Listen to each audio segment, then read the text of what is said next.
you. Okay, so tonight we're going to be talking about community, and we have two special guests. Yes. Mike and Preston. You guys, can we just clap it up for them? Okay. Hello. Yes. Okay. So, as Sid said, we're gonna have a panel, a conversation about community because I don't know if we all know how important it is, but that's what we're gonna get into. Yes, so we're working as one body, one family with one vision to really just spread the gospel. So I'm curious. Well, I'll let you guys introduce yourselves first, but I want to know, when was the first time that you guys really experienced community, like true community? Okay. So my name is Michael White, and I'm 28 years old. I have a beautiful daughter. Her name is Emery White. I joined 1-800 maybe February of like 2020, and it was an amazing experience for me. I mean, I was going through some stuff at that time, and one day I just met Jay, or I met him again, I guess, and from there he introduced me to the group and brought me in, and it just felt like a family, because I was going through some things that, boy, if I didn't have that group, I don't know if I could have gotten through the way that I did, and the way they embraced me just meant so much for me. So for y'all to have me here is just like full circle, and I'm all about it, and just thank y'all for having me. Well, y'all, I'm Preston Brown, and let's see, the checklist. I am 33, nearly 34 years old, and I just got married like 4 months ago. Hey, yes. Yes. Let's see. I just actually heard about this community recently. I joined a community with Mike, like 7 or 8 months ago. It's called D Groups, Discipleship Groups, and it honestly changed our lives. Like, it literally changed and wrecked everything. So, yeah, I'm just happy to be here, excited to share with y'all. And before y'all answer the question that Sid asked, I just want to start the panel off with what Sid said, a scripture. Well, first of all, Ephesians 4:1-16. It's one of the verses. We, as God's children, should work as one body, one community, one family, with one vision to populate heaven by spreading the gospel of Jesus Christ. And as you said, it's the theme of the whole night, the theme of the panel. And could you please? Yes, I got a little excited. I'm sorry, y'all. Oh, no. Girl, please. When was the first time that you guys experienced true community? The first time, I think I grew up playing sports. So I've always been on a team. I've always been a part of some community. Growing up in a one-street neighborhood, we knew everybody, so community was always just like easy for me to understand. But I think that the first time I kind of appreciated community is kind of right around the pandemic, right? And I know we were all kind of isolated, and we were all in the house, and, you know, for me, I never had any issues with mental, I guess, problems or anything like that. So for me to go through that season of being isolated really made me evaluate my community. And so I would say that was probably the first time I actually paid attention to community and what it actually meant to me. Yeah, I would say I'm the opposite of Mike. I was raised as a single kid, and it was really just me and my mom. My mom was a single superhero, came here to Atlanta from Fort Lauderdale, Florida, and came here to Atlanta, and, it was really just us for a real long time. And so I don't want to make this too long of a story, but as a kid, I had epilepsy. And I took a medicine that they didn't know at the time, but it totally muted all of my emotions. Oh my goodness. So from about age 8 to about age 15, I didn't experience almost any emotions. Did you know that you weren't experiencing? I didn't know. What does it feel like to feel no emotions? Yeah, it's... well, it feels... You just feel blank. Like, you just... Nothing really matters. Like, okay, I'll give you this is so embarrassing, y'all. Please forgive me. I failed gym like 3 times. How do you fail gym? How do you feel, Jim? I just didn't care enough to bring the clothes, dress out. I didn't do it. Like, I didn't do it. Okay. And so finally, I don't know what happened, but I asked my mom, I was like, I would actually like to not take this medicine anymore for some reason. And she was like, okay, well, let's try it out, blah, blah, blah. And I remember waking up one day and it was like literally seeing in color. It was what's happening. And being alone to that point taught me to be a loner. And then going into adult life, I was alone. And eventually I would join the Marine Corps. I was with the Marines for 8 years, and that was the first time I experienced community. Okay. Because I was a Fleet Marine Force corpsman, so on the front lines, you were like your brothers, the brothers and sisters next to you are the only people you have. So you have to learn to rely on them to the left and right. Gotcha. And yeah, it's been a wild ride ever since. Gotcha. Okay, so y'all have both expressed that you know what community is. You've felt what community is. And so my question to you is, what does it mean to have strong and healthy community? What does it look and feel like?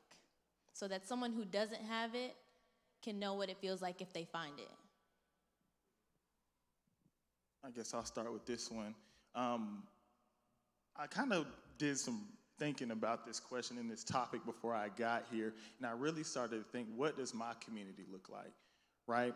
And so when I think of community, I kind of think of like they're my insulation, right? So being the definition of like insulation kind of being like the thing or the material that keeps something in or a boundary that keeps something out, right?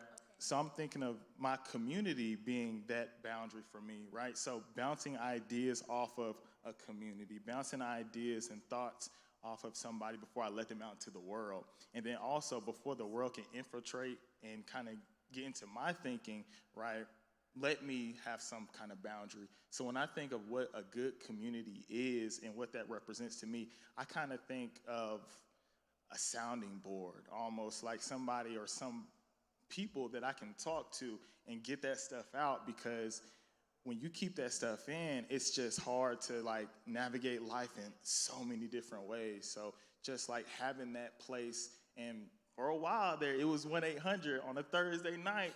I mean, just being come on. I mean, for real. Like, I remember it was my second time in 1-800. I cried. I'm talking, I had to boo-hoo cry, like chin trembling, like, come on, no, like, do that to you. I turned off the camera, like, I'm not Not gonna do this. I don't even know y'all, but it was such an experience, but I needed to release that, because I'm such a, like, I got this kind of guy. You know what I'm saying? So y'all became my community, and I'm forever thankful for that. So, I mean, yeah, I hope that answered your question. I don't even know. Very much did. What about you, Preston? I would say, well, I was looking this up as well, and I'm a nerd, so let me give it to you this way. When I looked it up on the internet, it said people that have certain characteristics the same that decide to gather together. But then when I looked it up in the Bible, it said people that, despite their differences, decide to come together and have a core thing that they fix their minds on. And understanding the kind of worldly context versus the biblical context, it helped me to, ground myself. And to me, that answers your question. How do you know who your community is? Well, you choose who your community is. Honestly, as an introvert, I don't like, I'm not gonna purposely go out there and just engage with everyone and be like, hi, yeah, what's up?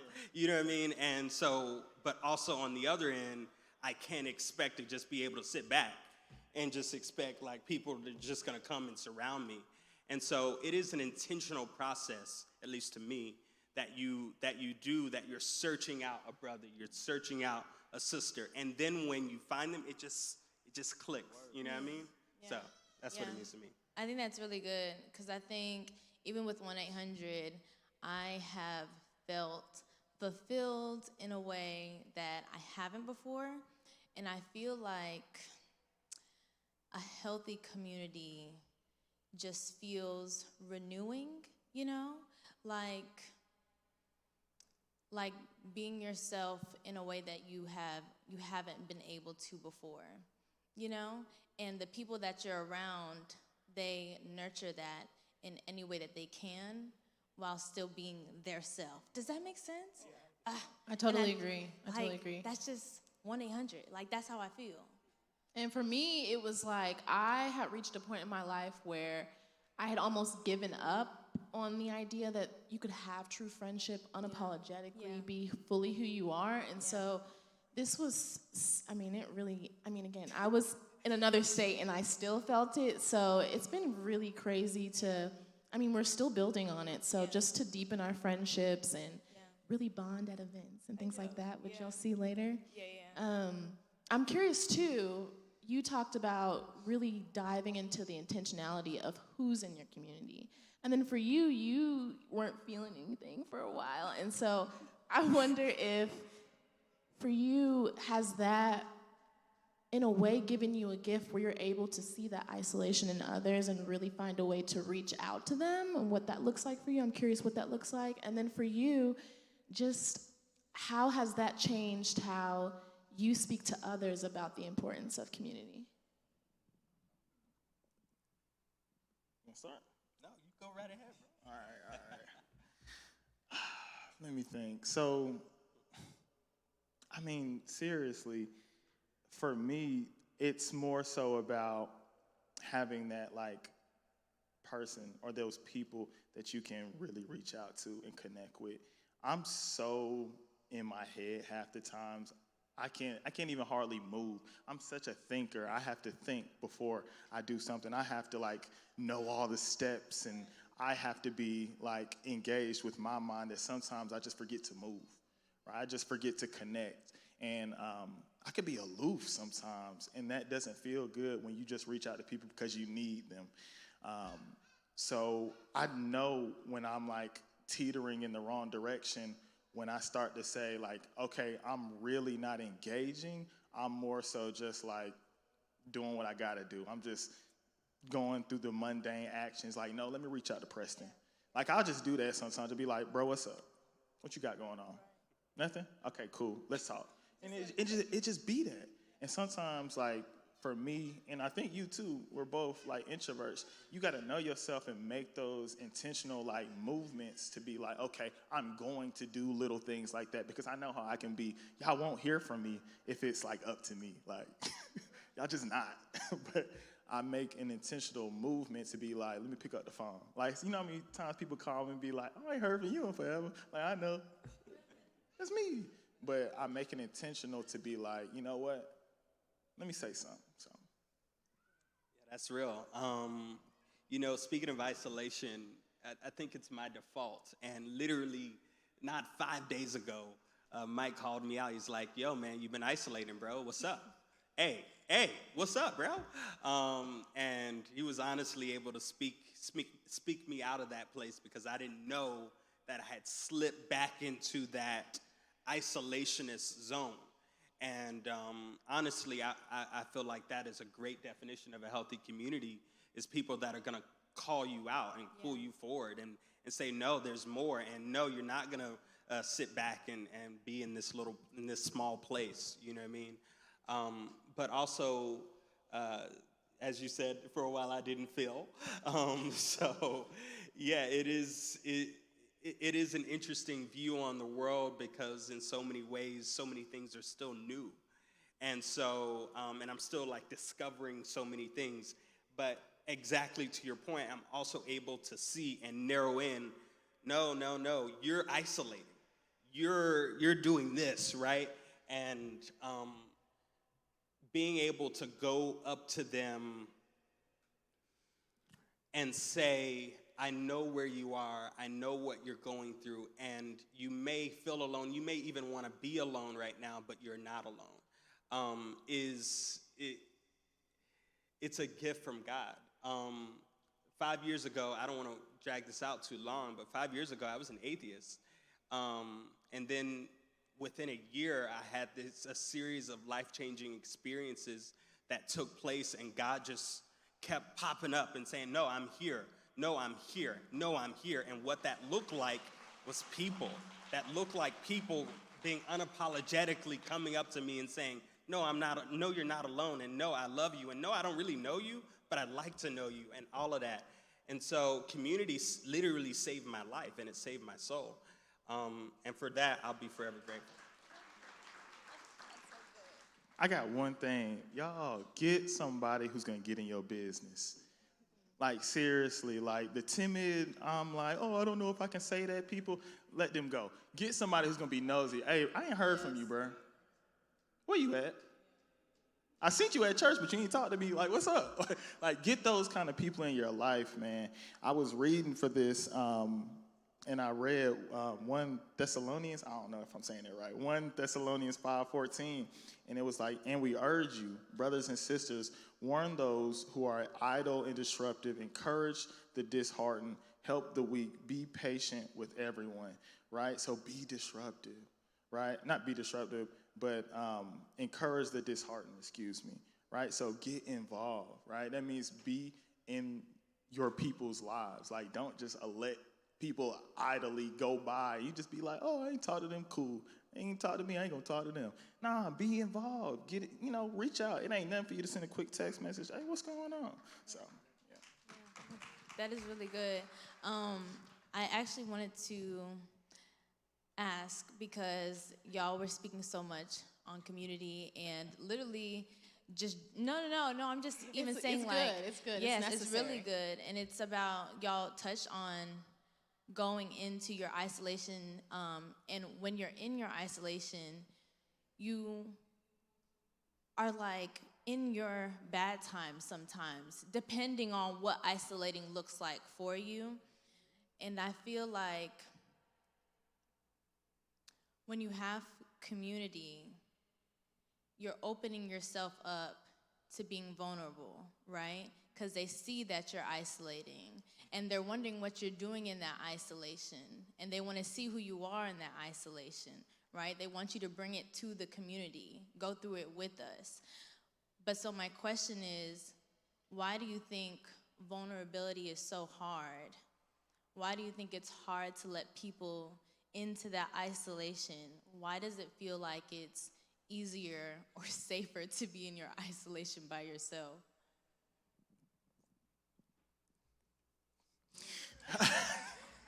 Y'all, I mean, just think about it. Like, how easy is it for you to explain something to somebody that you don't even understand? I think that's like what it feels like to be in that space, right? You're like trying to express something that you can't even express, right? You have no understanding. And so being able to be vulnerable is like walking into the dark and guiding somebody at the same time. Like, that's hard. It's going to be difficult to like manage that. So like, there's so much to that, and just being able to just be like, it's okay, right? Because for me, what allows me to be vulnerable is like, I have failed a lot. No, like, things that are my fault. So now I kind of walk in that dark space and just be like, I bumped my head before. I'm still walking. I'm okay. And so now I'm able to be like, if I walk into this dark room and I'm trying to help or be vulnerable, open myself up to somebody, if it don't work, if they clown me, whatever, I've been clowned before. I've walked in this space and been rejected before. And so that vulnerability just comes with like an, can't say that, with a feeling of like, I don't care, let's put it like that. And it has to come with that just like, not reckless abandonment, but that ability to just be like, I've made it through before, I can do it again, right? So. That's good. That's really good, bro. Yeah. Why is vulnerability so hard?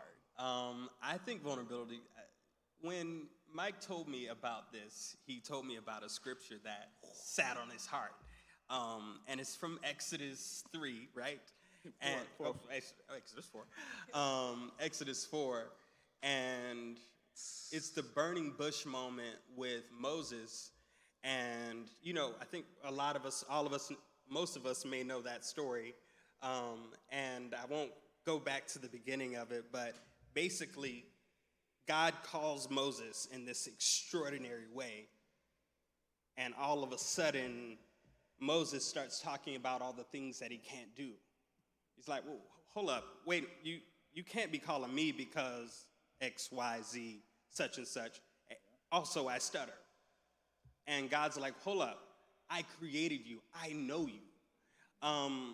And I don't want to go through the whole thing, but the crux of what he was talking about, the scripture God gave Mike, was, wait a minute, I've called you anyway, and I'm sending you a brother.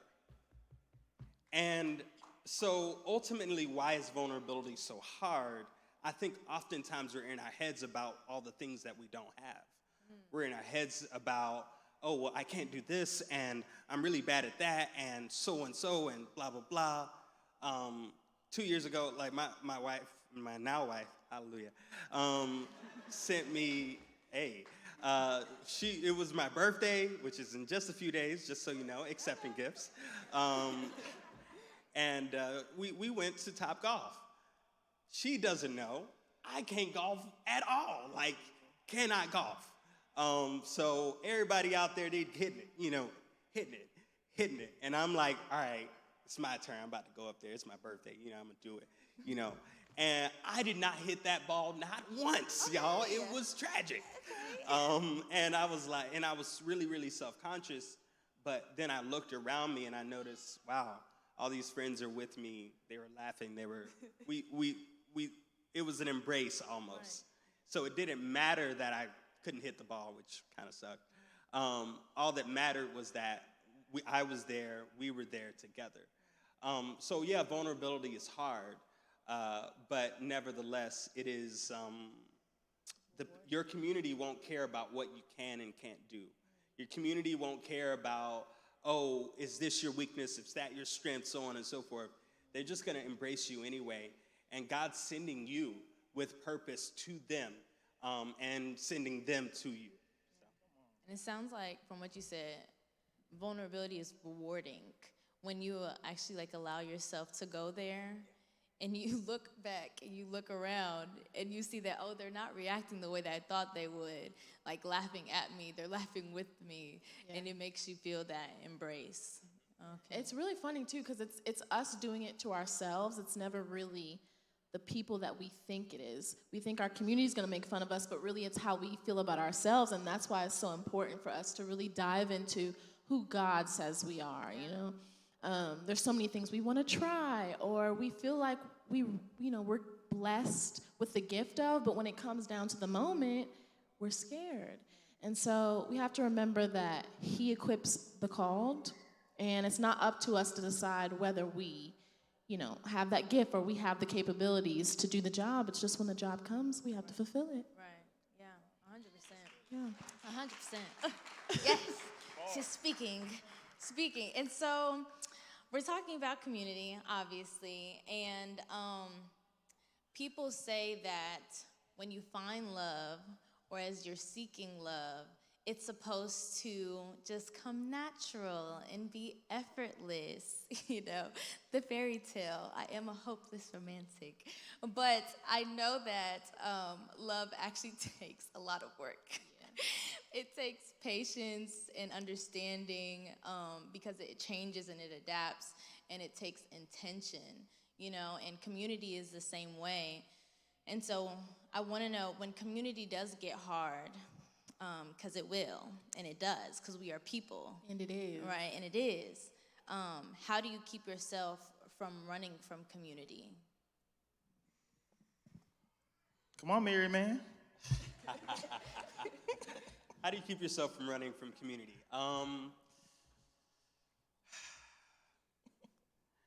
You have to, I would say, and there's no perfect advice here, y'all, but the reality is, this is just my opinion, you honestly have to be submitted to your community. And submission is fundamental to a successful Christian life. You have to be humble enough to say, you know what, that didn't go quite as well as I thought it would go. And as I was saying really in the beginning, the difference between the worldly definition of community, oh, all these characteristics that we have alike and we're gathering together, as versus despite the difference of our characteristics, we choose to gather together around one core thing, right? And so being able to stick to that and say, you know what, no, I'm going to rest on this place, and I'm not going to run when it gets heavy. I'm not gonna run when it gets hard, because if you do that to your community, you'll do it to every relationship that you encounter, whether intimate, whether relational, whether your best friend, whatever it might be. So Bars. yeah. It's a decision. It's a decision you make every single day. I don't even. I'm gonna let that sizzle. Just that's it. Good. Well, y'all, it looks Thank like you we've so run out of time. much for offering everything that you've experienced in the form of advice to our audience and to me, because I learned some stuff tonight, honestly. For sure. Like, I think I feel fulfilled as usual. So we really want to thank y'all so much. And we're going to start continuing on with the show. But before that, we just want to close it out with Ephesians 4:16. From him, the whole body joined and held together by every supporting ligament grows and builds itself in love as each part does its work. And that is what community is. That is how it works. So again, thank you so much, Preston and Mike. We are going to continue on. Yes. So, yes, y'all, we hope you feel so fulfilled. And we have so much for you coming up. We have a performance next. Without further ado, Portia.